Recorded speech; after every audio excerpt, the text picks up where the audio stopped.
কিডনিতে টিউমার বা ক্যান্সার কেন হয় অনেকেই জানতে চান, কারণ যখন কিডনিতে টিউমার বা ক্যান্সার ধরা পড়ে আতঙ্কিত হয়ে যান যে কেন হলো ম্যাডাম বা স্যার, বলেন আমাদেরকে এটা কেন হলো বা কিভাবে হলো, কি কারণে হয়, আমরা একটু জানতে চাই। প্রথমত যদি বলি তাহলে হচ্ছে বয়স একটি গুরুত্বপূর্ণ বিষয়। সাধারণত এটি কমন হচ্ছে 50 থেকে 70 বছর বয়সের, তবে আজকাল অনেক আর্লি এজেও আমরা পেয়ে থাকি, আর বয়স্কদের তো হয়েই থাকে। 50 থেকে 70 বলা হয় পিক এজ গ্রুপ। এরপর আসি আমরা সেক্স। পুরুষের ক্ষেত্রে দ্বিগুণ হবার আশঙ্কা বেশি, পুরুষের ক্ষেত্রে দ্বিগুণ বেশি হয় মহিলাদের তুলনায়। এরপর আসি জেনেটিক মিউটেশন। আপনার শরীরে যদি জিনগত বা বংশগত, যেটাকে আমরা বলি ক্রোমোজোমাল কোনো মিউটেশন থাকে, তখন কিন্তু আপনার কিডনিতে টিউমার হবার আশঙ্কা বা ক্যান্সার হবার আশঙ্কা বেশি থাকে। এছাড়া স্মোকিং, যারা ধূমপান করেন তাদের ক্ষেত্রে বেশি ঝুঁকি।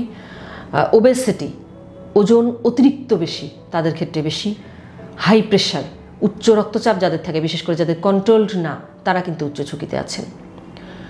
এরপর আসি যাদের পেশাগত কারণে অ্যাসবেস্টস, ক্যাডমিয়াম বা এরকম সলভেন্ট জাতীয় কোনো দ্রব্যের সাথে ইন্ডাস্ট্রিতে এক্সপোজার হয়, তাদের ক্ষেত্রে কিডনিতে ক্যান্সার বা টিউমার হবার ঝুঁকি বেশি।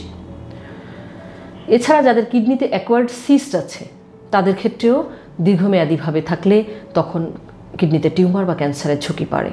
যারা কিডনি ফেইলিওরের রোগী, ডায়ালাইসিস নিচ্ছেন, তারাও কিন্তু স্বাভাবিক রোগীর তুলনায় বা স্বাভাবিক মানুষের তুলনায় উচ্চ ঝুঁকিতে আছেন।